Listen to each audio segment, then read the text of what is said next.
మంచిది. కొద్ది నిమిషాలు దేవుని వాక్యాన్ని ధ్యానం చేసుకుందాం. ఇర్మియా గ్రంథము బైబిల్ నుండి వాక్యము చూడగలిగిన వారు, చదవగలిగిన వారు ఆలకించండి. శ్రద్ధగా విందాం. దేవుని శ్రద్ధ పెట్టి కొద్ది నిమిషాలు దేవుని వాక్యాన్ని ధ్యానం చేసుకుందాం. ఇర్మియా గ్రంథం 29వ అధ్యాయం 11వ వచనం చదువుకుందాం. స్తోత్రం. ఇర్మియా గ్రంథం 29వ అధ్యాయం 11వ వచనం. నేను మిమ్మును గూర్చి ఉద్దేశించిన సంగతులను నేను ఎరుగుదును. రాబోవు కాలమందు మీకు నిరీక్షణ కలుగునట్లుగా అవి సమాధానకరమైన ఉద్దేశములే కాని హానికరమవి కావు. ఇదే యెహోవా వాక్కు. మీరు నాకు మొరపెట్టుదులేని మీరు ప్రార్థన చేయుచు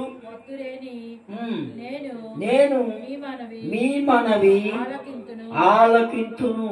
మీరు నన్ను వెతికిన ఎడల పూర్ణ మనస్సుతోను నన్ను గూర్చి విచారణ చేయునెడల మీరు నన్ను కనుగొందురు. నన్ను నేను మీకు కనపరుచుకుందును.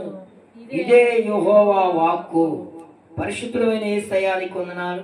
చదివిన వాక్య భాగమును, చదవబోతున్న వాక్య భాగమును నాతోనూ మాతోనూ అందరితో మీరు మాట్లాడి వినశక్తి, వినబుద్ధి, వినాశక్తి, శ్రద్ధాభిషేకం మాకు దయచేయమని, ఆదరణ, నెమ్మది, దీవెన దయచేయమని యేసయ్య నామములో అడుగుచున్నాను తండ్రి, ఆమేన్. ప్రియులారా, ఇర్మియా దైవజనుడు మాట్లాడుతూ ఉన్నాడు.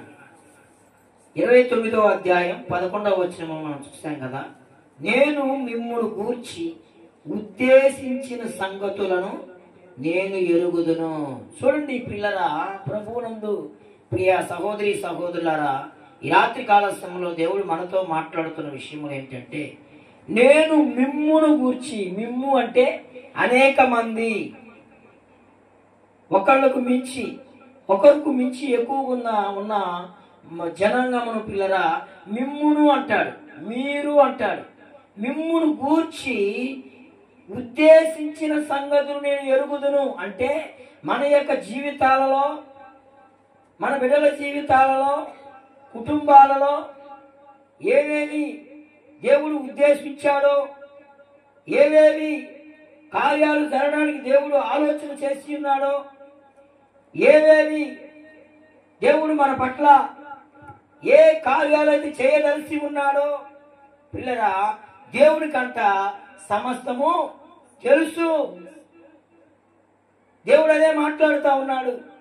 నేను మిమ్మును గూర్చి తెలిసిన సంగతులన్నిటిని గూర్చి, ఏ విషయాలైనా కావచ్చు, బిడ్డల కొరకు కావచ్చు, వివాహాల కొరకు కావచ్చు, సంతానము కొరకు కావచ్చు, బలహీనతల విడుదల కొరకు, ఆరోగ్యం కొరకు కావచ్చు, ప్రియులరా ఇదిగో గృహాల కొరకు కావచ్చు, అప్పుల నుంచి విడుదల కొరకు కావచ్చు, గృహాల కొరకు కావచ్చు, ఇల్లు కట్టుకోవడం కొరకు కావచ్చు, సంతానం కొరకు కావచ్చు, ప్రియుల ఉద్యోగాల కొరకు కావచ్చు, బిడ్డల చదువుల కొరకు కావచ్చు.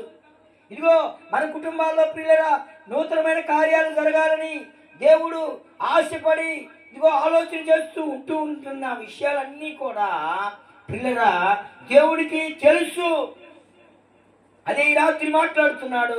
నేను మిమ్మును గూర్చి ఉద్దేశించిన సంగతులను ఎరుగుదును. దేవుడు ఎప్పుడైనా ఏమి కోరుకుంటారంటే మనమందరము కూడా ఆయనలో ఉండాలని కోరుకుంటారు. దేవుడు ఏమి కోరుకుంటారంటే ఆయన యందు ఉన్న వారందరినీ ఆయన ఆశీర్వదించాలని దేవుడు కోరుకుంటాడు.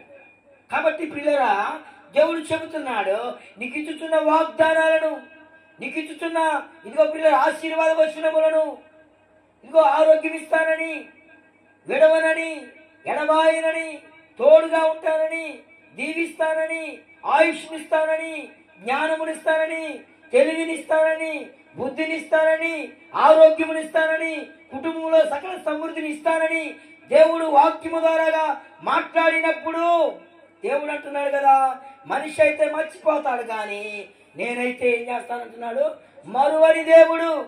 మనము ఆరాధించుతున్న దేవుడు మరువని దేవుడు, విడువని దేవుడు, గొప్ప దేవుడు, సర్వశక్తి కలిగిన దేవుడు. మాట ఇచ్చి మర్చిపోవడకున్నాడు కాదు. దేవునికి స్తోత్రం కలుగును గాక. ఆ విషయాల గురించి నేను ఎరుగుదును. మనుషులు మాట ఇచ్చి మర్చిపోతారేమో కానీ నేను మాట ఇచ్చి మరువని దేవుడను, ఎరిగిన దేవుడను. మిమ్మును గురించి, మీ బిడ్డల గురించి, మీ కుటుంబాల గురించి, మీకున్న వ్యక్తిగత ఇదిగో బంధకాల గురించి, ఇదిగో సమస్యల గురించి, అప్పుల గురించి ప్రతి ఒక్కటి కూడా ప్రియులారా దేవునికి తెలిసే ఉన్నవి. ఆయన చూచుచున్న దేవుడు.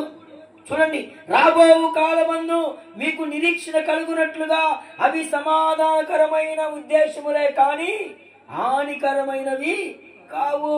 దేవునికి స్తోత్రం కలుగును గాక. సమస్యలు వచ్చాయి, అవి ఇదిగో ప్రియులారా ఇదిగో కొనసాగవు. రోగములు వచ్చాయి, కొనసాగవు. అప్పులు వచ్చాయి, కొనసాగవు. ఇబ్బందులు వచ్చాయి, కొనసాగవు. నిందలు వచ్చాయి, కొనసాగవు. ఇదిగో కష్టాలు వచ్చాయి, కొనసాగవు. నష్టాలు వచ్చాయి, కొనసాగవు. అది దేనికని చెబుతున్నానంటే, నీవు ఇగో దేవుడు అవన్నీ ఎందుకు ఆజ్ఞాపించాడంటే అవి మేలు కొరకే కానీ హానికరమైనవి కాదు, నష్టం కొరకు కాదు. కనుక ప్రభునందు ప్రియమైన సహోదరి సహోదరులారా, ఈ రాత్రి కాల సమయంలో ప్రభునందు బిడ్డలారా దేవుడు చెబుతూ ఉన్నాడు, రాబోవు కాలమందు అవి మీకు నిరీక్షణ. ఇదిగో పాస్టర్ గారండి, ఇదిగో నా బలహీనత గురించి ప్రార్థన చేయించుకుందామని దేవుడి సన్నిధికి వచ్చాను. దేవుడు నా రోగము నుంచి తప్పించి నాకు మంచి ఆరోగ్యం ఇచ్చాడని చెబుతారు. ఇదిగో సమస్యల గురించి నేను దేవుడి సన్నిధికి వచ్చాను, ఇదిగో నా సమస్య నుంచి దేవుడు విడిపించాడు, ఇదిగో నేను దేవుడిలో కొనసాగుతూ ఉన్నాను. ఇదిగో బిడ్డల కొరకు, వివాహాల కొరకు నేను దేవుడి సన్నిధికి వచ్చాను. నా దేవుడు, నేను నమ్ముకున్న దేవుడు నా బిడ్డల జీవితాల్లో కార్యములు జరిగించి ఏం చేశానంట, వివాహాలు జరిగించాడు. ఇదిగో సంతానం కొరకు బిడ్డలు ఎన్నో సంవత్సరాలకు సంతానం వచ్చింది, ఇదిగో సంతానం లేదని బాధపడుతూ ఉంటున్నప్పుడు ఇదిగో సంతానం కొరకు దేవుడి దగ్గరకు వచ్చాను. ఇదిగో నా బిడ్డలకు పిల్లలు పుట్టారు, కలిగారు. ఇదిగో అప్పుల బంధకములలో ఉన్నాను, ఇబ్బందులలో ఉన్నాను, సమస్యలలో ఉన్నాను, అవమానాలలో ఉన్నాను, ఇదిగో ఇరుకులలో ఉన్నాను, పేదరికములో ఉన్నాను, కన్నీళ్లలో ఉన్నాను, కలవరాలలో ఉన్నాను, భయాలలో ఉన్నాను. వాటినన్నింటిలో ఉన్నప్పుడు నేను దేవుని దగ్గరకు వచ్చాను. దేవుడు నాకు వాటిని నుంచి విడుదల కలుగు చేసి ఆనందమును సంతోషమును దయచేశాడు అని చాలా మంది సాక్ష్యాలు చెబుతా ఉంటారు. అంటే దేవుడు ఇవన్నీ ఎందుకు అవకాశం ఇస్తాడంటే పిల్లరా, రాబోవు దినములలో మీకు నిరీక్షణ, సాక్ష్యం.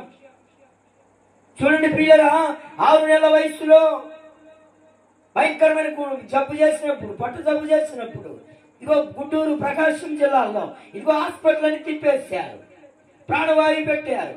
15 రోజులు బెడ్లో ఇదిగో ఐసీయూలో ప్రాణవాయువుతో కొట్టిమిట్లాడుతూ ఉన్నాం. భయంకరమైన సమస్యల్లో ఉన్నాం, అవమానంలో ఉన్నాం, నిందలో ఉన్నాం.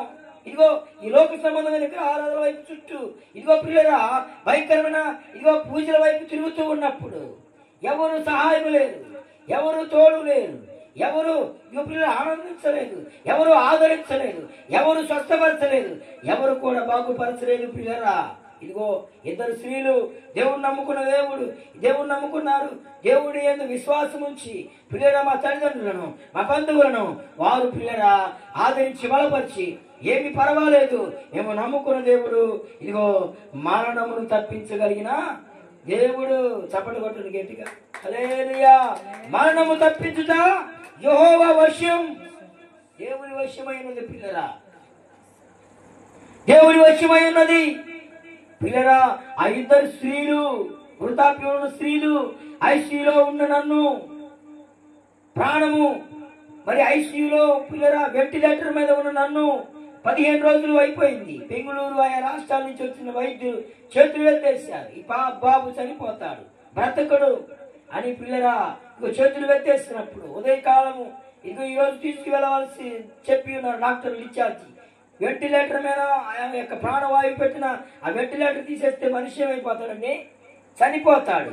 అయితే ప్రియరా, ఆ ఇద్దరు స్త్రీలు అన్యులుగా ఉన్న మమ్ములను, దేవుని ఎరగిన మమ్ములను ప్రియరా ఇదిగో ప్రార్థన చేశారు ఈ విధంగా, అయ్యా మీరు ఎవరో తెలియదు, ఇదిగో మేము ఇదిగో ఈ మార్గంలో వస్తూ ఉంటుంటే, ఇదిగో ఏడుస్తూ ఉంటే, బాధపడుతూ ఉంటే మేము పలకరించాం. ఇదిగో మేము ఉంటున్న హాస్పిటల్లో వారు ఉన్నారు కనుక ఇదిగో వారి కొరకు, బిడ్డ కొరకు ప్రార్థన చేస్తున్నాం. అయ్యా మీరు ఎవరో మీకు తెలియదు, అయ్యా వారు నిన్ను ఎరగలేదు, నీ శక్తి ఏంటో తెలియదు, కానీ ఈ బిడ్డని నీ చేతులకు అప్పగిస్తున్నాను ప్రభువా. ఇదిగో ఈ బిడ్డను మీరు తాకండి, మరణ పడకములో నుంచి బిడ్డను మీరు లేవనెత్తండి, స్వస్థపరచండి అయ్యా, ఆయుష్నివ్వండి, దీర్ఘాయువునివ్వండి, మీదనికి నీ సాక్షిగా వాడుకోండి అయ్యా అని బిడ్డలు కన్నీరు కాచి చేతులెత్తి ప్రార్థన చేస్తుండగా ఒక దైవాభిషేకమైన ఒక వెలుగు అయ్యో బాక్సుని తాకి వెళ్ళిపోయింది. హల్లెలూయా.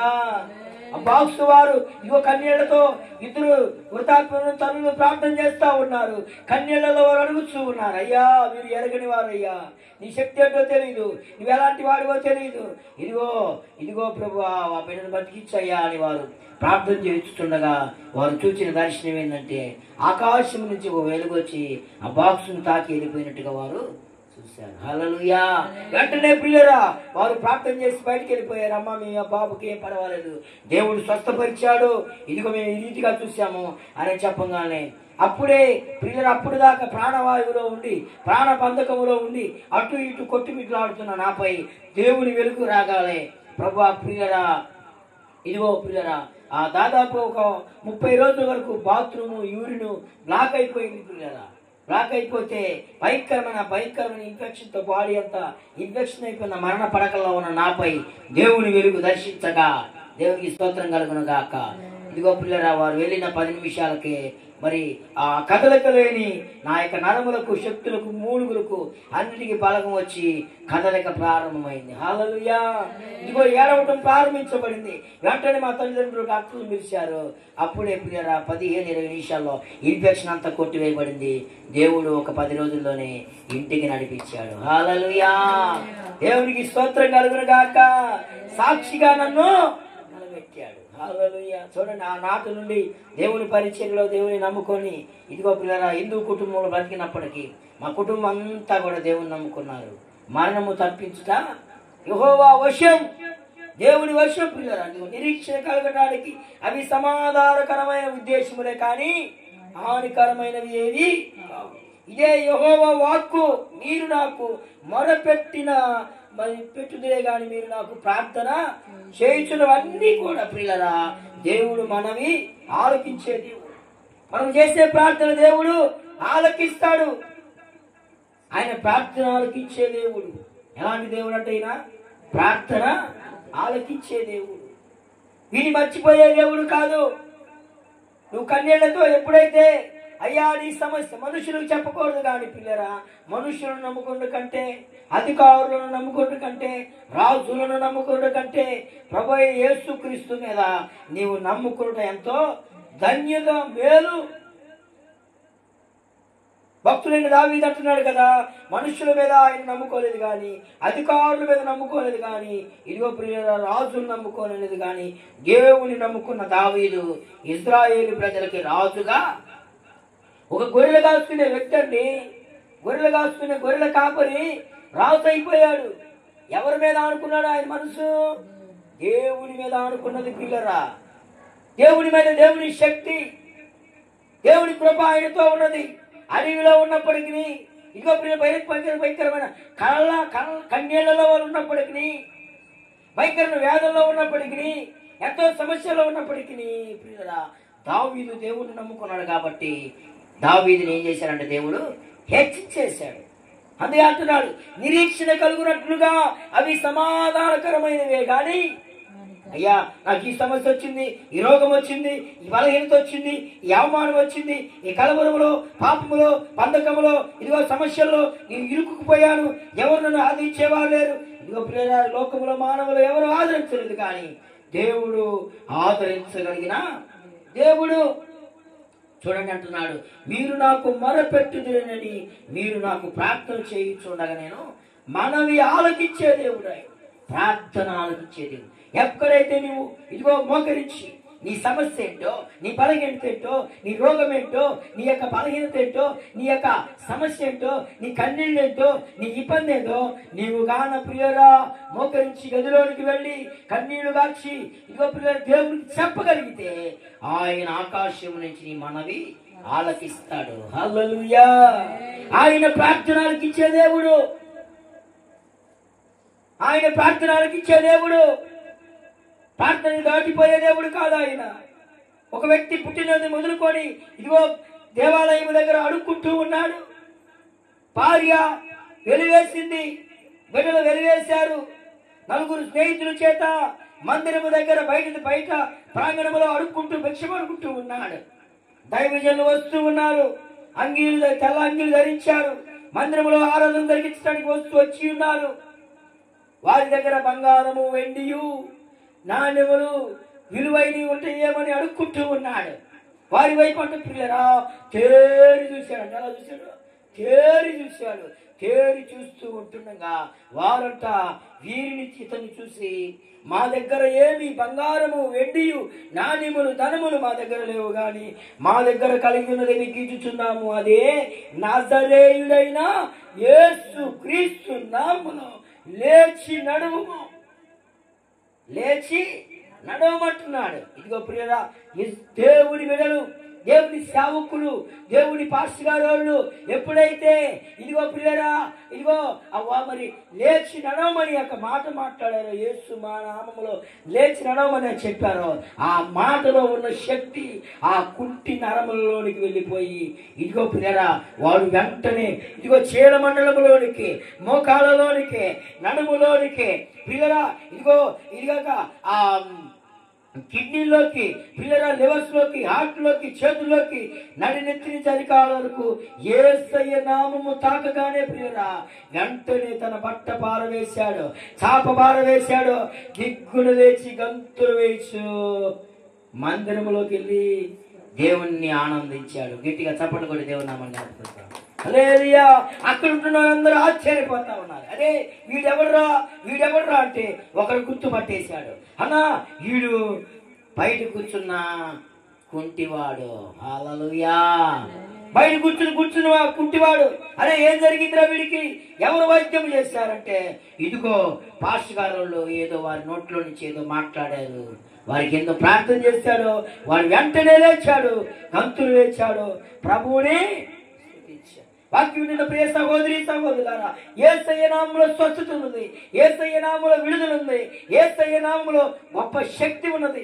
ఎలాంటి సమస్యలైనా, ఎలాంటి కష్టతరమైన ఇబ్బందులైనా, ఎలాంటి ఇరుకులైనా, ఎలాంటి కన్నీళ్ళైనా, ఎలాంటి కష్టాలైనా, ఎలాంటి నష్టాలైనా, ఎలాంటి అప్పులైనా, ఏ బంధకాలైనా వేటిని నువ్వు జయించలేకపోతా ఉన్నావేమో, వేటిని నీవు ఇదిగో ప్రియరా ఇదిగో కన్యల నుంచి విడిపించబడలేక, ఆదరించేవారు లేక, ఓదార్చేవారు లేక, ప్రేమించేవారు లేక, తోడ్పడేవారు లేక, సహాయపడేవారు లేక కృంగిపోతూ ఇదిగో ప్రియరా నశించిపోతూ నీకు నీవే కుమిలిపోతూ దినములను, సంవత్సరములను, కాలములను నువ్వు కొనసాగుతున్నావేమో, ఈ రాత్రి దేవుడు మాట్లాడుతున్నాడు. నేను ప్రకటించుతున్న దేవుడు ప్రభు అయిన యేసుక్రీస్తు దేవుడు. ఆయన కృంగిన వేళలో లేవనెత్తగలిగిన దేవుడు, నీ మొరను ఆలకించే దేవుడు, విడిపించే దేవుడు.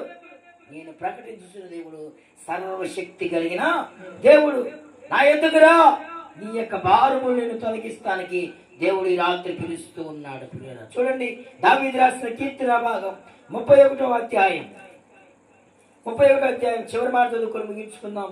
దావీదు రాసిన కీర్తన భాగం 31వ అధ్యాయం 19వ శరణాన్ని చదివి సహాయం చేయండి పిల్లరా. నీయందు భయభక్తుల గలవారి నిమిత్తము నీవు దాచించిన మేలు ఎంతో గొప్పది, ఎంతో గొప్పది. నరుల ఎదుట నిన్ను ఆశ్రయించు వారి నిమిత్తము, నరుల ఎదుట నిన్ను ఆశ్రయించు వారి నిమిత్తము నీవు సిద్ధపరిచిన మేలు ఎంతో గొప్పది. స్తోత్రం. దావీదు కీర్తన భాగము 31వ అధ్యాయం 19వ చరణములో దావీదు అంటున్నాడు, ఏమంటున్నాడండి?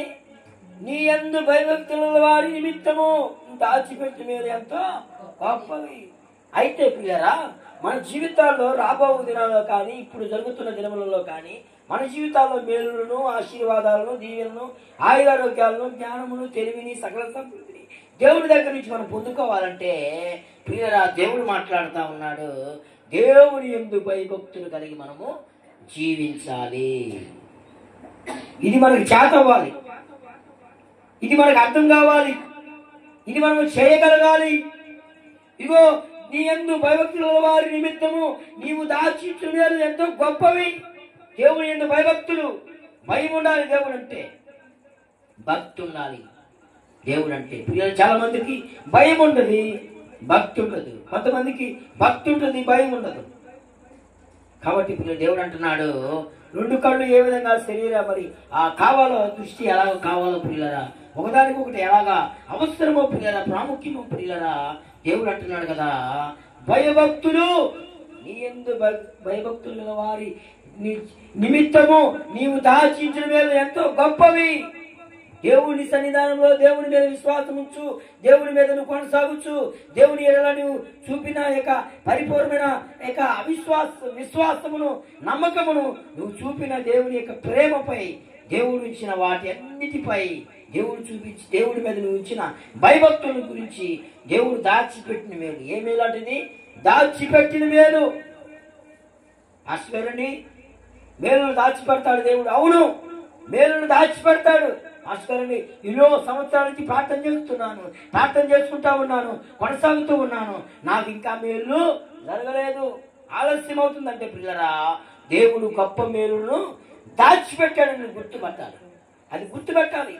ఇంకా రాలేదు, ఇంకా చేయలేదు, ఇంకా జరగలేదు, ఇంకా రోగం బాలేదు, ఇంకా సమస్యలు బాలేదు, ఇంకా ఇబ్బందులు బాలేదు, అవి జరగలేదు, ఇవి జరగలేదు, ఎన్నో సంవత్సరాల నుంచి వెళ్తున్నాను, చిన్నప్పటి నుంచి వెళ్తున్నాను, వృద్ధాప్యంలో వెళ్తున్నాను, ఇంకా కొనసాగుతూ ఉన్నాను, సంవత్సరాలు వెళ్ళిపోతున్నాయి, దినములు వెళ్ళిపోతున్నాయి, మాసములు వెళ్ళిపోతున్నాయి, ఇంకో పిల్లలు ఎంతో వయసు అంతా ముగించబోయే స్థితిలోకి వచ్చేసి ఉన్నాను. ఇంకా నా జీవితంలో కార్యములు ఎప్పుడు జరిగిస్తాడు, విడుదల ఎప్పుడు జరిగిస్తాడు, ఆశీర్వాదాలు ఎప్పుడు ఇస్తాడు, ఆరోగ్యాలు ఎప్పుడు ఇస్తాడు, విడుదల ఎప్పుడు ఇస్తాడు, ఉద్యోగాలు ఎప్పుడు ఇస్తాడు, వివాహం ఎప్పుడు ఇస్తాడు, ఉన్నత కార్యాలు ఎప్పుడు జరుగుతాయని నువ్వు ఆలోచన చేస్తూ ఇంకో పిల్లలు నీరసలవద్దని, అపనమ్మకం పడవద్దని, సందేహపడవద్దని, అవిశ్వాసంలో రావద్దని, దేవుడి వైపు నుంచి నువ్వు తొలగవద్దని దేవుడి రాత్రి మాట్లాడుతున్నాడు. నువ్వేం చేయాలంట? విశ్వాసం కలిగి జీవించాలి, భయభక్తులు కలిగి నువ్వు జీవించాలి. భయభక్తులు కలిగి ఇంకా నాకు దేవుడు ఇదిగో ఏదో ఆలస్యం అవుతుందంటే గొప్ప మేలు. చూడండి అక్కడ ఏమంటాడు, నరుల ఎడల నీవు నిన్ను ఇదిగో చూడండి, నీ యందు భయభక్తుల వారి నిమిత్తము దాచి ఇచ్చిన మేలు ఎంతో గొప్పది. ప్రియరా, ఒక తండ్రి కుమారుడు ఏం చేశారంటే, తండ్రి అంట ప్రియరా ఒక బాక్స్ నిండా ఒక డబ్బా నిండా చాక్లెట్లు తీసుకొచ్చాడంట. చాక్లెట్లు తీసుకొస్తే పిల్లరా ఏం చేశాడంటే తన కుమారుడికి మూత తీసి ఆ డబ్బాలో ఉన్న చాక్లెట్లు చూపించాడంట. చూపిస్తే అరే నీకెన్ని కావాలో చేయి పెట్టి తీసుకోరా చాక్లెట్లు అన్నాడంట. ఏమన్నాడండి? నీకు ఎన్ని కావాలో మీరు కూడా మాట్లాడాలి. ఇవి ఎన్ని కావాలో మీరు చేయి పెట్టి చాక్లెట్లు ఎన్ని కావాలో నువ్వు తీసుకోరా అన్నాడంట. వీడంట ఎంత మాత్రం అడాబాయంగా చాక్లెట్లు అంక చూస్తున్నాడు కానీ ఒక్కడు తీసుకోవట్లేదంట. ఏంటో ఇది సార్, నేనేమన్నా కొట్టంలా తిట్టండ్రా ఏమనరా, తీసుకోరా చాక్లెట్లు అంటే, డాడీ నేను తీసుకోను నాకు వద్దు అన్నాడు. ఏందిరా ఇష్టం లేదా నీకు చాక్లెట్లు అంటే? కాదు డాడీ అవి మంచిగా ఉంటాయి, బాగుంటాయి, భలే టేస్ట్ ఉంటాయి డాడీ, నాకు కావాలి అన్నాడంట. మరి తీసుకోరా అంటే నేను తీసుకోను అన్నాడంట. 3 సార్లు బతిలాడంట. 4వసారి గట్టిగా అన్నాడు, ఏందిరా తీసుకోవేంది అని అంటే, డాడీ నేను తీసుకుంటే 1-2 వస్తాయి నువ్వు అన్నాడంట. డాడీ నేను తీసుకుంటే 1-2 వస్తాయి, ఎందుకంటే నా ఈ చిన్న చేతులు అన్నాడంట. దేవుని స్తోత్రం కలుగును కాక. ఏంటంట?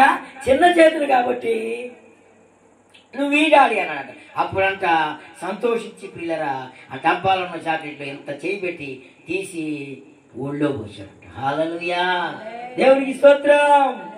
చూడండి పిల్లరా, ఆ యొక్క తండ్రి దేవునికి సాదృశ్యం, కుమారుడు మనమందరం. హల్లెలూయా. ఆ చాక్లెట్లు దేవుని ఆశీర్వాదాలు, దేవుడి దీవెనలు. నువ్వు కోరుకుంటుంది చిన్నదే కానీ కొద్దిదే కానీ దేవుడు ఇవ్వదలిస్తే ఏంటంటే అయ్యే అంటే ఎంతో మేలు. చూడండి, నరుల ఎదుట నిన్ను ఆశ్రయించు వారి నిమిత్తము నువ్వు సిద్ధపరిచిన మేలు ఎంతో మేలు. ఆలస్యం అవుతుందని నీవు నీరసెల్ల పడవద్దు, సందేహపడవద్దు. ప్రియరా చూడండి, ఇస్సాకు రెబ్కా వివాహమైంది. ఎవరి కాలంలో దేవుడు జతపరిచాడు, సంతానం లేదు. ఎంతో భయంకరమైన అవమానాలు నిందల్లో ఉంది. కనుక ప్రియరా ఇదిగో ఇస్సాకు చేతులెత్తి ప్రార్థన చేశాడు. ప్రార్థన చేసినప్పుడు రెబ్కాకు దేవుడు మంచి సంతానము ఇచ్చాడు. అబ్రహాము శారా సంతానం లేదు, రెండో వివాహం చేసుకుంది. మరి మొదటి సంతానం శారాకి సంతానం లేనప్పుడు అబ్రహాం ఏం చేశాడంటే ప్రార్థన. తన యందు భయభక్తుల వారి చుట్టూ వారి దోత కావలి ఉంటుంది. తన యందు భయభక్తుల వారికి ఆయన దేవుడు మేలును దాచిపెట్టి ఉంటాడు. వాటిని ఏం చేయాలంటే మనం ఎదురు చూడాలి. ఏం చేయాలంట? ఎదురు చూడాలి. ఎదురు ఉండదు. ఉడికిందాక ఆగరు, ఆరిందాక అసలు ఆగరంట. దేవుని స్తోత్రం కలిగిన కాక. ఉడికిందాక ఉండరు, ఆరిందాక ఆగరు. దేవుని స్తోత్రం. ఇంకా మేలు ఇచ్చే ప్రార్థన చేయండి. ఒక ఆమె ప్రార్థన చేయండి అంతే. పాస్టర్ అండి, ఈ వారం మీరు ప్రార్థన చేస్తున్నారు, వచ్చే వారం అది జరగాలండి. ఇదేంది దేవుని స్తోత్రం కలిగిన కాక. నేనేందో దేవుని స్తోత్రం కలిగిన కాక. పాస్టర్ అండి, మీరు ఇప్పుడు ప్రార్థన చేసేవారు, వచ్చే వారం జరగాలని నువ్వేం చేయాలి? ముందు ప్రార్థన చేయాలి. విత్తనం వేయగానే వ్యవసాయదారుడు దాదాపుగా 100 రోజులు ఎదురు చూస్తాడు. చూసి విత్తనం వేసి ఆ మెలకుండా ఉంటాడా, దాని చుట్టూ తిరుగుతాడు రోజు దేవారాత్రులు.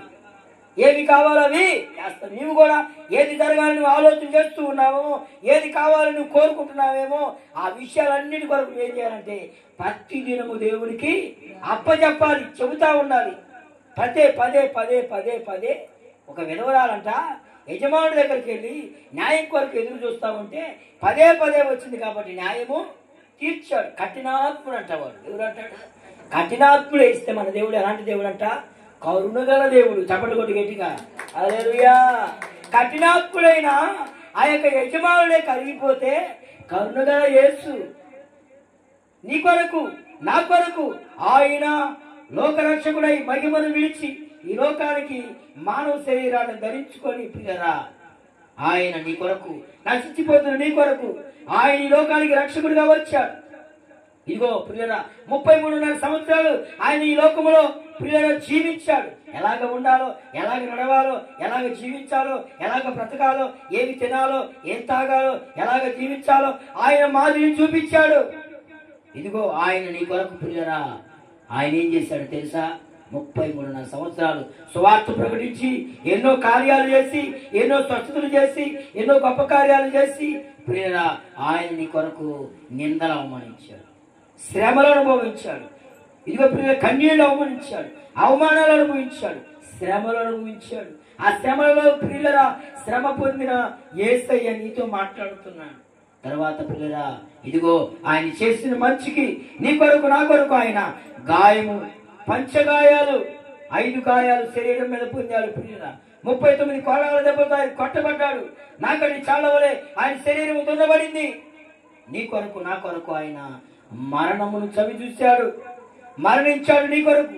ఏ దేవుడు లేడు, మరణించిన దేవుడు, మానవుని కొరకు వచ్చిన దేవుడు ఆయనే నేను ప్రకటించుతున్న ప్రభు అయిన యేసు క్రీస్తు. కొట్టుగడియ తప్పట్లో హల్లెలూయా.